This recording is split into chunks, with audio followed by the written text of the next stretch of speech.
Assalamualaikum dan salam sejahtera. Anda semua bersama kami dalam Forum Maya bersama Universiti Pertahanan Nasional Malaysia, sempena Festival of Ideas KPT yang akan membincangkan mengenai peranan wanita dalam keselamatan, pertahanan dan juga penguatkuasaan. Saya Dr. Nur Hafizah daripada Pusat Pengurusan Penyelidikan dan Inovasi UPNM. Dan saya Dr. Jessica Ong dari bahagian Hak Ehwal Korporat, Jaringan Industri dan Perhubungan Antarabangsa Universiti Pertahanan Nasional Malaysia. Dan bersama kita pada hari ini adalah dua ahli panelis kita yang bersama kita. Yang berbahagia Datuk Dr. Junaidah binti Kamarudin, iaitu penerus Naib Chancellor Perkhidmatan Jaringan Industri dan Perhubungan Antarabangsa Universiti Pertahanan Nasional Malaysia. Selamat datang Datuk. Terima kasih. Dan juga ya turut bersama kita daripada MIDAS ataupun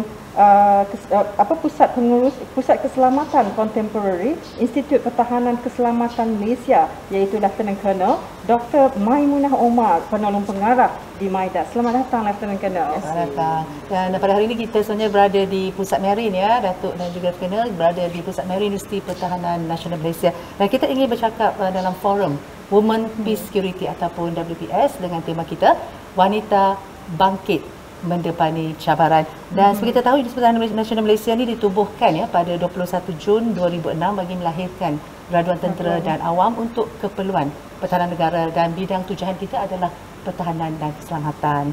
Jadi kita akan bincangkan ya berkaitan tajuk kita peranan wanita dalam keselamatan, pertahanan dan juga penguatkuasaan. Baiklah, Dr. Zah, kita teruskan hari ini. Ya.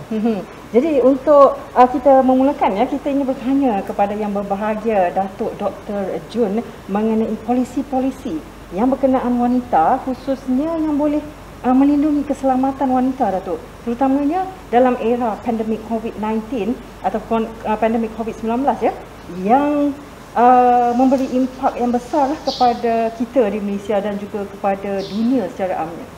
Okey. Terima kasih Dr. Fiza, Dr. Jessica.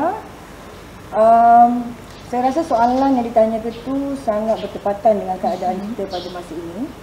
Pertamanya ialah dasar. Apakah dasar yang sedia ada?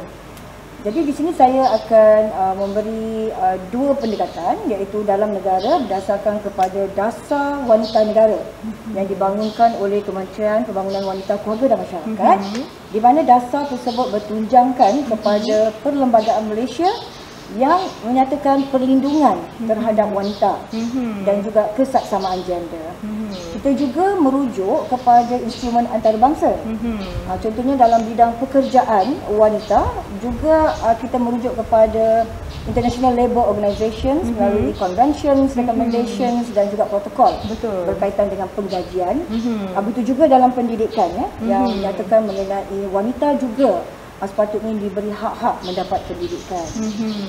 Dalam konteks COVID-19 ini, kita dapati daripada data yang dikeluarkan oleh Kementerian Pembangunan Wanita melalui talian kasih mereka, dari aspek yang datang kepada kementerian meminta bantuan ya, daripada domain-domain wanita, kanak-kanak, daripada domain counselling, kita dapati peningkatan daripada tahun 2019 ke tahun 2020 sebanyak 70% panggilan yang diterima. Dan kebanyakan itu adalah dari golongan wanita yang memerlukan bantuan akibat daripada pandemik ini. Jadi di situlah kita nak susun bagaimana dasar menjaga wanita itu, terutama dalam keadaan kita berhadapan situasi pandemik, boleh dilaksanakan oleh pihak-pihak berkaitan. Yang berbeza Datuk, jadi data yang telah dikemukakan oleh kementerian tadi menunjukkan betapa resahnya kan, betapa gelisahnya dan betapa sukarnya kehidupan di zaman pandemik, terutamanya bagi wanita. Jadi seterusnya, jadi nak tanya pula pada Lieutenant Colonel Dr. Maimunah kan berkaitan dengan peranan wanita dalam menghadapi cabaran pandemik COVID-19 pada hari ini. Mungkin Penyemai boleh jelaskan lebih lanjut dari segi keselamatan. Silakan. Okey, suka saya kongsikan di sini Datuk semua bahawa pertahanan negara ini bukan tugas hanya pada mereka yang memakai uniform ataupun agensi penguasaan sahaja. Pertahanan negara adalah tanggungjawab semua. Ia jatuh dalam segmen handruh, iaitu pertahanan menyeluruh sebagaimana yang ditekankan di dalam kertas putih pertahanan negara. Jadi dalam isu ini, dalam elemen ini adalah pertahanan tidak semestinya hanya melibatkan mereka yang terlibat turun padang dengan penguasaan dari segi keselamatan dan pertahanan. Sekiranya kita lihat, wanita juga pada masa ini telah diberi peluang menjadi pembuat keputusan, pembuat dasar untuk melibatkan perkara pertahanan dan keselamatan di peringkat tertinggi. Sebagai contoh di Kementerian Pertahanan, kita sendiri, Dr. Junaida sendiri adalah mantan Timbalan Ketua Setiausaha Bahagian Dasar dan Strategik Kementerian Pertahanan. Buat masa ini kita ada Puan Mastura, Timbalan Ketua Setiausaha Bahagian Pengurusan, top antara yang tertinggi dalam pembuat keputusan di dalam Kementerian Pertahanan. Dari aspek agensi penguasa pula, baru-baru ini kita juga telah mendapat wanita telah mendapat pengiktirafan di mana kita ada Laksmana pertama Rohana binti Jubri setelah 80 tahun PLDM ditubuhkan. Kita juga ada wanita yang menjadi ketua polis negeri, iaitu Datuk Suryana yang kini adalah ketua polis di negeri Perlis.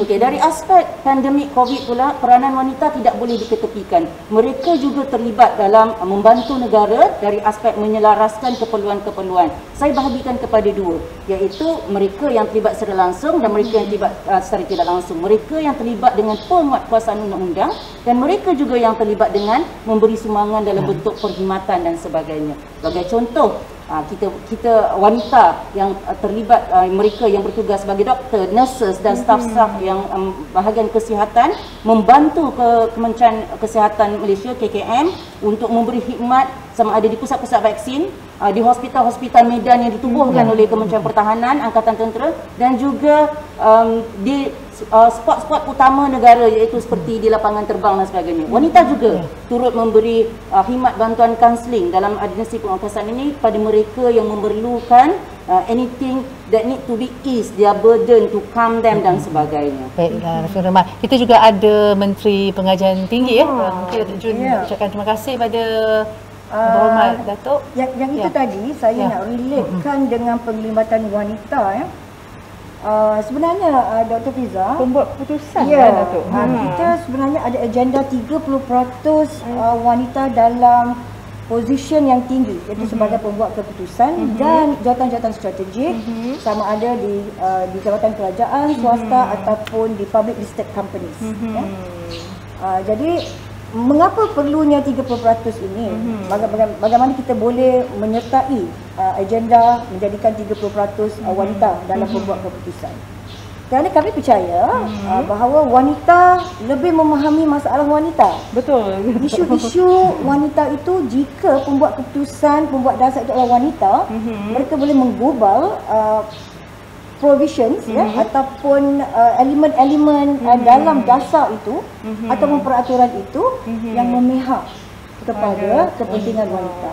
Dan alhamdulillah yang berhormat Menteri Pendidikan Tinggi juga adalah seorang wanita. Nampak peranan beliau dalam semasa COVID kita rasa wanita lebih mempunyai empati, lebih memahami masalah-masalah keluarga, anak-anak. Jadi apabila kita membuat satu dasar ataupun keputusan terhadap sesuatu perkara, perkara-perkara itu menjadi part of kita punya justifikasi. Jadi ini terlihat apabila wanita-wanita memegang satu-satu tampuk kedudukan.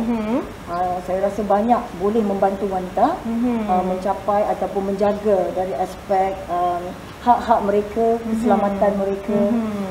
What's more dalam masa COVID ini. Datuk Jun jangan lupa juga daripada Nak Chancellor kita di Sekolah Nasional Malaysia banyak menyokong kita. Datuk Jun terima kasih pada peranan lelaki juga penting yang berpegang. Tanpa lelaki siapalah wanita. Betul. Tetapi walau bagaimanapun kita mesti mengakui bahawa wanita yang hendak kita angkat itu semestinya mempunyai kompetensi-kompetensi yang diperlukan. Which if I can share dari segi teori teori ataupun research menyatakan mereka yang berkompetensi adalah mereka yang punya bidang akademik yang tinggi. Mereka yang punya kemahiran, sama ada kemahiran teknikal, kemahiran konseptual, kemahiran kemanusiaan, dan jangan lupa personality. The persona or the person sangat penting. Persona dia penting. Sebab dia membawa kepada satu daya kepimpinan yang boleh diterima.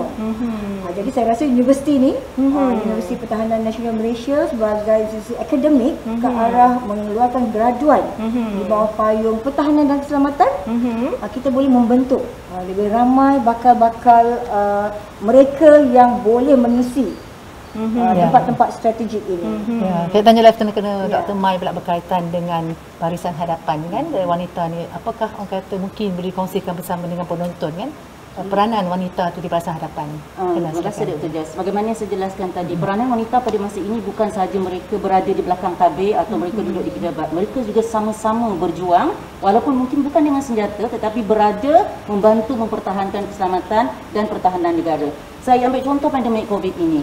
Dalam bidang penguatkuasaan undang-undang, sekiranya boleh saya kongsikan di sini Datuk ya. Kita ada satu National Task Force, iaitu satu agensi penguatkuasaan yang diketuai oleh ATM, tetapi di dalamnya kita ada 19 buah agensi penguatkuasaan yang menjaga keselamatan dan pertahanan negara. Asalnya untuk membantu kerajaan menangani pandemik COVID, tapi lebih sekarang ini telah lebih pergi jauh membantu kerajaan dalam aspek-aspek keselamatan, penjaga sempadan, maritime dan sebagainya. Di dalam 19 agensi itu ramai wanita terlibat secara langsung sebenarnya dari aspek penguatkuasaan dan sebagainya. Kita juga ada pegawai-pegawai wanita, anggota wanita kita yang terlibat dalam bidang humanitarian, dalam aspek humanitarian. Baru-baru ini kita mempunyai pilot juruterbang wanita UDM yang membuat penghantaran bantuan ubat-ubatan, bantuan vaksin ke Sabah dan Sarawak. Itu semua adalah mereka yang di belakang tabir. Di peringkat antarabangsa, kalau kita lihat, kita sekarang ni ada kita sentiasa menghantar wakil wanita sebagai pemerhati, sebagai observer dan sebagainya. Dalam kita punya Malbat team, kita telah ada batch yang ke-8. Tapi dalam setiap batch itu wanita diberi peluang untuk sama-sama berkhidmat, dan satu kali doktor wanita akan ada bersama-sama di dalam tim Malbat tersebut. Dan kalau kita sebut sumbangan di peringkat antarabangsa juga, wanita ni telah diangkat kepercayaannya kalau kita tengok kepada aspek humanitarian di Cox's Bazar, Datuk terlibat dulu Datuk ya, antara orang pioneer yang menguruskan penglibatan ATM memberi humanitarian assistant di Cox's Bazar. Ada 38 wanita, pegawai doktor wanita dan juga staf-staf wanita yang terlibat selama hampir 2 tahun di sana, melaksanakan 3,500 pembedahan, 900 pembedahan berisiko tinggi hingga tim kita mendapat pujian daripada United Nations. So itu adalah pencapaian yang baik. Dan kalau boleh saya masukkan sedikit, kita mengharapkan penglibatan wanita ini tidak terlibat sahaja di peringkat agensi penguatkuasaan. Seperti mana saya nyatakan tadi, pertahanan adalah tanggungjawab semua. Handro. Mungkin kita boleh galakkan wanita dalam aspek pendidikan, sains, teknologi dan innovation. Bersama-sama menghasilkan kajian-kajian baru, inovasi-inovasi baru untuk pertahanan dan keselamatan. Sebagaimana di luar negara kita lihat ramai saintis-saintis wanita turut bersama-sama berada dalam bidang keselamatan dan pertahanan, membantu kerajaan, membantu sektor perkhidmatan dan pertahanan. Ya, Datuk tambah ya. Di situlah fungsi institusi pengajian tinggi menghasilkan penyelidikan berdasarkan kepada bukti-bukti kukuh. Bagaimana kita boleh memberi satu senario mengenai pentingnya pemberdayaan wanita. Jadi di situlah wanita-wanita perlu bersama-sama ke hadapan membantu di tempat kawasan konflik perang ini bagi membantu wanita.